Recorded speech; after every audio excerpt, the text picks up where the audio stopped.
Salam kibar, salam kibar, salam kibar, PPKN keren. Assalamualaikum warahmatullahi wabarakatuh dan selamat sejahtera bagi kita semua. Perkenalkan, nama saya Immanuel Studi Putranto. Pada hari ini saya akan mempresentasikan materi bab 5 PPKN yang berjudul Mewaspadai Ancaman Terhadap Negara Kesatuan Republik Indonesia. Anggota terdiri yang pertama Adrian Syah, Andika Pratama, Cindy Aulia, Salwa Naila, Immanuel Restu, dan Daniel Alisti. A. Menalah ancaman terhadap integrasi nasional. Negara Indonesia memiliki posisi yang cukup strategis. Jika dilihat dari peta dunia, negara Indonesia berada di tengah-tengah dunia, serta dilewati garis khatulistiwa, dan diapit oleh dua benua, yaitu Asia dan Australia, serta berada di antara dua samudra, yaitu Samudra Hindia dan Samudra Pasifik. Aspek-aspek kehidupan sosial. 1. Penduduk Indonesia berada di antara daerah penduduk padat di belahan utara dan daerah penduduk jarang di belahan selatan. 2. Ideologi Indonesia. Ideologi Indonesia terletak antara komunisme dan liberalisme. 3. Demokrasi Pancasila berada di antara demokrasi rakyat di utara dan demokrasi liberal di selatan. 4. Ekonomi Indonesia berada di antara sistem ekonomi sosialis di utara dan sistem ekonomis kapitalis di selatan. 5.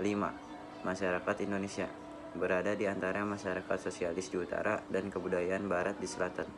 6. Kebudayaan Indonesia berada di antara kebudayaan timur di utara dan kebudayaan barat di selatan. 7. Sistem pertahanan dan keamanan Indonesia berada di antara sistem pertahanan kontinental di utara dan sistem pertahanan maritim di barat, selatan, dan timur. Ancaman ideologi, segala suatu bentuk ancaman yang dapat mengganggu ketahanan nasional suatu negara yang dilakukan dalam tatanan pemikiran seperti perang ideologi, arus globalisasi, kepentingan politik, dan lain-lain, berasal dari dalam maupun luar negeri.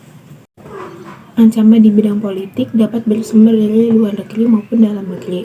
Dari luar negeri, ancaman di bidang politik dilakukan oleh suatu negara dengan melakukan tekanan politik terhadap negara Indonesia, yaitu berupa intimidasi, provokasi, atau blokade politik.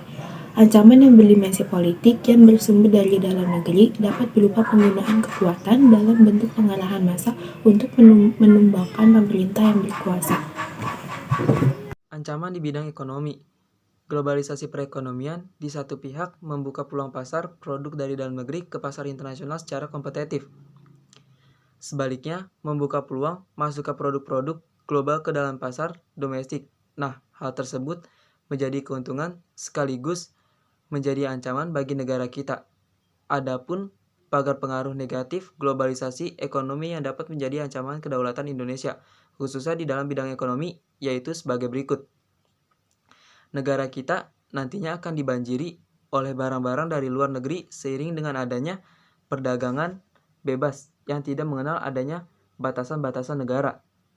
Yang kedua, akan dirasakan cepat atau lambat hal perekonomian negara kita akan dikuasai oleh pihak asing seiring dengan semakin mudahnya orang asing menanamkan modal di negara kita. Ketiga, timbulnya kesenjangan sosial yang tajam sebagai akibat dari adanya persaingan bebas.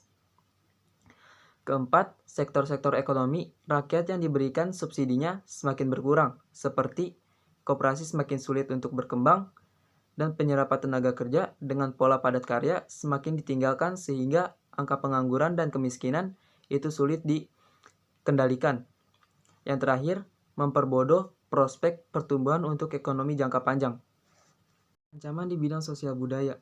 Ancaman dari dalam didorong oleh isu-isu kemiskinan, kebodohan, keterbelakangan, dan ketidakadilan.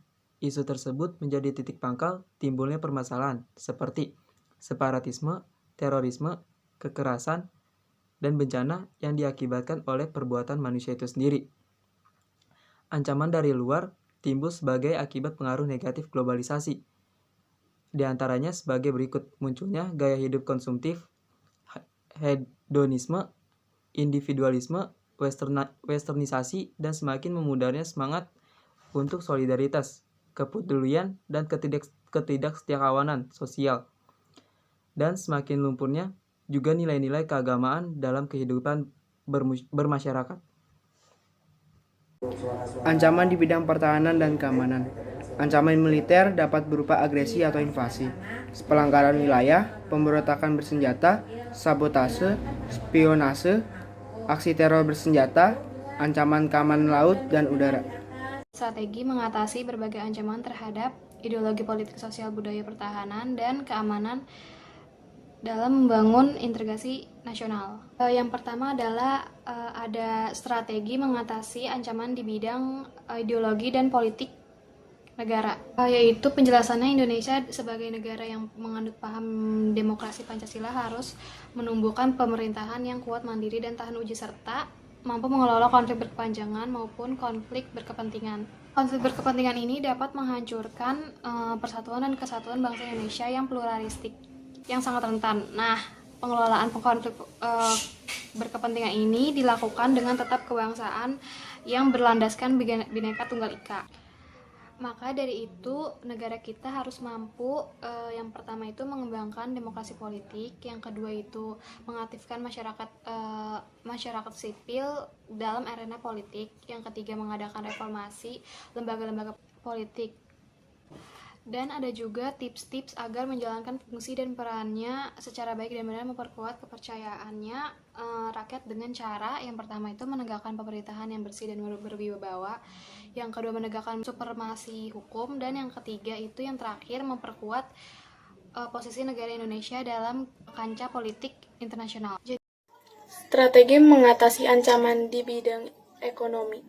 Sistem ekonomi harus dikembangkan untuk memperkuat produksi domestik bagi pasar dalam negeri sehingga dapat memperkuat perekonomian rakyat. Pertanian dijadikan prioritas utama karena mayoritas penduduk Indonesia bermata pencaharian sebagai petani, dan industri-industri harus menggunakan bahan baku dalam negeri, yang artinya tidak akan tergantung dari impor luar negeri, seperti perekonomian berorientasi pada kesejahteraan rakyat, yang artinya segala sesuatu yang menguasai hajat hidup orang banyak harus terjangkau oleh daya beli masyarakat. Nah, tidak bergantung pada badan-badan multilateral, mempererat kerjasama dengan negara berkembang. Strategi mengatasi ancaman di bidang sosial budaya dalam menghadapi pengaruh dari luar yang dapat membahayakan kelangsungan hidup sosial budaya negara kita. Berusaha memelihara keseimbangan dan keselarasan fundamental, yaitu kerimbangan antara manusia dengan alam semesta, manusia dengan masyarakat, manusia dengan Tuhan, keseimbangan kemajuan lahir dan kesejahteraan batin, kesadaran akan perlunya keseimbangan dan keserasian melahirkan toleransi yang tinggi sehingga membuat bangsa yang berbineka dan bertekad untuk selalu hidup bersatu. Strategi mengatasi ancaman di bidang pertahanan dan keamanan. Undang-Undang Negara Republik Indonesia tahun 1945 telah mengatur strategi pertahanan dan keamanan bangsa Indonesia dalam mengatasi ancaman militer tersebut. Diatur dari pasal 30 ayat 1 sampai 5 Undang-Undang Dasar Negara Republik Indonesia tahun 1945. Nah, bahwasannya ditegaskan bahwa usaha pertahanan DDA keamanan negara Indonesia merupakan tanggung jawab seluruh warga Indonesia, dengan kata lain bukan hanya API, TNI, Polri saja. Namun, semua masyarakat sipil harus ikut serta bertanggung jawab terhadap pertahanan dan keamanan negara.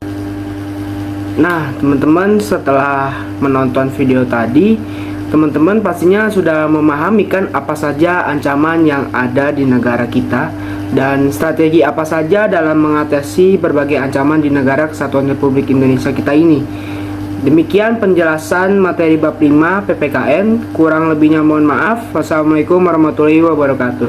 Salam kibar PPKN keren.